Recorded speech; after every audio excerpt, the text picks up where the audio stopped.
when I go to sleep, a lot of times I feel the sensation. I literally feel the physical sensation of someone grabbing me from behind, and that feeling on my back that I had when they grabbed me. That sensation absolutely comes up for me. So no, I'm not superhuman. The fear is absolutely there, the sensation is there, and the trauma is there. Here's how I'm coping with it.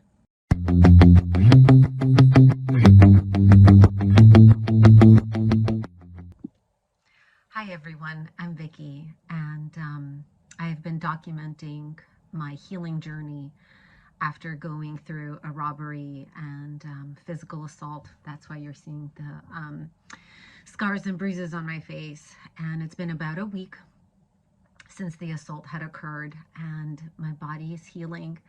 I'm feeling good, and I'm feeling so blessed and grateful for, having come as far as I have, and, even my internal healing that I have been going through. And so this video is actually inspired by a question that I have gotten when my friends or neighbors run into me, and even when my colleagues and, people talk to me. So the question that I keep getting is, Vicki, are you in denial or are you superhuman?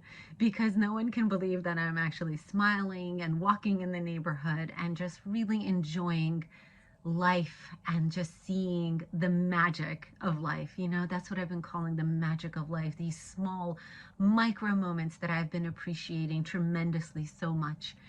And so today, I'm actually going to cover with you and share with you what I am doing to heal myself in the hopes that I can actually help anybody else who is having to, heal any kind of trauma that you're going through. And again, this isn't just today. I have been going on this journey for years where I have been really transforming myself and learning how to cope with some of the mess, some of the ugliness that was coming up for me in the past couple of years. And so today, luckily, I have the tools in my toolkit to help me get through all this internal as well as external physical trauma that I've been going through. So one of the things that I am going to really talk about is, am I feeling fear and am I feeling trauma? How am I doing? So the truth is this. Today, when I go out for a walk the other day, forget night, but it was like 5:30 and it was getting dark. I went out for a walk and, I was so afraid to put on my headphones in my ears because that's how it happened. When I was attacked, as they came up behind me and they attacked me from behind while I was, while I had my earphones in my ears.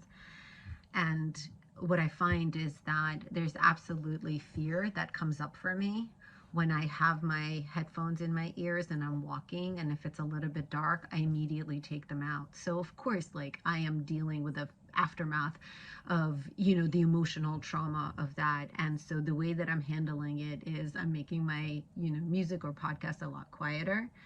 And I kind of just put awareness on that. And I say, I tell myself, I know that this scares me. I know that this having the earphones in my headphones scares me, and I accept it and I put awareness on it. I don't bypass it. I don't say, oh, it's okay. I'm a strong girl. That's what I would have done in the past. I'm not doing that. I'm saying, yeah, that scares me. So I'm going to take my earphones out and I'm going to do what makes me feel safe. I'm going to feel safe in my body and I'm going to feel safe emotionally. The other thing that also happens to me a lot is when I'm walking, I now look for shadows. If I will not go anywhere that looks dark, but even if I'm walking and I can see my shadow, I'm constantly looking at, okay, are there shadows behind me? So there are these behavioral changes that I'm observing in myself that are essentially putting my mind on alert in terms of if there's danger in place. So I'm a lot more aware and alert when I'm walking and looking out for those types of shadows or anything. I also only walk where it's uber light outside and lots of cars, you know, whereas in the past I would have never, ever um, thought that. The other thing that also happens for me is when I go to sleep, a lot of times I feel the sensation. I literally feel the physical sensation of someone grabbing me from behind, and that feeling on my back that I had when they grabbed me, that sensation absolutely comes up for me. Um, so no, I'm not superhuman. The fear is absolutely there, the sensation is there, and the trauma is there. Here's how I'm coping with it. So I have been in a meditation, like I've been meditating for a couple of years now, and I meditate about 20 to 25 minutes in the morning and 20 to 25 minutes at night. Most of the time I will meditate just in stillness and in quietness. And what I find is that in my meditation, a lot of mental noise that goes on in our heads, that's what comes up for me. And instead of pushing it away, I actually put awareness on it. And I say, oh, well, that's interesting. Okay, that's what I'm feeling. That's what I'm thinking. I don't deny it. You know, I think that in The Power of Now, Eckhart Tolle wrote a lot about acceptance, accepting what is. Accepting doesn't mean you're condoning it. It doesn't mean that you like it. It doesn't mean that you anything. It's not a good or a bad. You just accept it. And one of the very first things that I went through after this assault was, okay, I accepted what happened, and I tried not to give it meaning as in this is good or this is bad. It just is. Then when I would look at my banged up face and my teeth, I would say, okay, I accept that this is what it is. I don't have to like it. I don't have to not like it, but I accept it. And so what am I going to do about it now, right? And so instead of like trying to live in the past or trying to predict what's going to happen in the future, I've just kind of been very, very present with my feelings, present with my situation, present with my emotions, and present with where I'm at. So I think that, you know, putting an awareness on the way that you feel, accepting that the way that you're feeling, I think that plays a lot into it, because so many times what we tend to do is we just tend to bypass it, ignore it, pretend that it's not there, because maybe it's just too painful, you know, to look at it. And trust me, I have been that person for a very long time who just pretended through life, right? Until I couldn't pretend anymore. And so putting an awareness on something just really at least brings it to life and tells you, like, you start to tell your body that, okay, that's okay. You know, and there's a really great saying. It says, feel it to heal it, right? It's not ignore it. It's not bypass it, but actually feel it. Shine a light on something and acknowledge it. Don't ignore it. Acknowledge it. You know, when I feel that fear, when I feel that sensation, I literally will tell myself, okay, I feel that. I feel it. Okay. It's there. And I tell myself, it's okay. It's a permissible feeling. It's okay. It's okay for me to be afraid. It's okay for me to feel this. And by simply acknowledging it, by simply accepting it, you give yourself the love and the permission to feel through it. And by doing that, you're actually releasing it. And that's what's helping me so much cope through this physical and emotional agony that, you know, that I've been going through as a result of it. You know, stillness absolutely comes into play.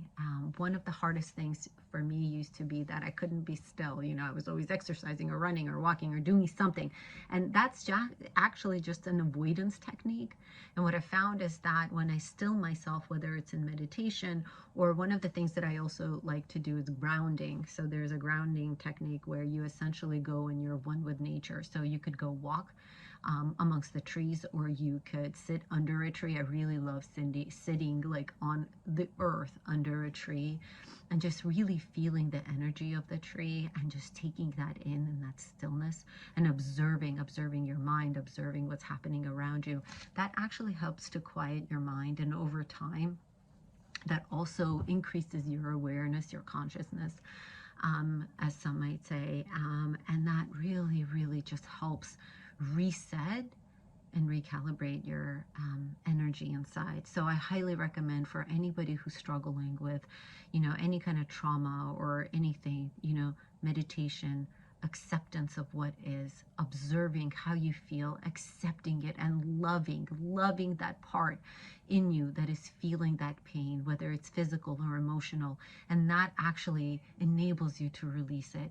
The other thing that I also do is I listen to either healing frequencies or binaural beats, and binaural beats work really, really well on your brain because it actually helps to calm down your brain. And again, by calming down your brain, stilling the mind, that again helps ground you and helps reset you, helps put you in the present moment. Stop. Like, one of the things that I've learned is I'm not going to live in the past. I'm not, I can't change the past, and I can't control the future either, because so much of what we do, our mind, it either lives in the past or it's living in the future. And the funny part is, you can't recreate the past and you cannot control the future. The only thing that you have is the now. And so that is why the book, The Power of Now by Eckhart Tolle, so highly recommended to anyone to read. That's exactly what he talks about, is the powerfulness, the power of now, of this very moment, the acceptance of this moment, and then how do you go forward from here. So I hope that you're finding this helpful. And lastly, the one thing that I want to impart on you is just trust yourself, trust your soul, trust that on the other side of fear lies freedom. And when you can trust that you will be okay, when you know that you will be okay, everything changes. So I hope that you found this helpful. And again, I will be publishing more videos and posting in terms of, my coping mechanisms and how I'm transforming. So if you like this, share it or subscribe. But I'm hoping that you're finding this helpful, and that we can all help one another feel better and live more joyously. Take care.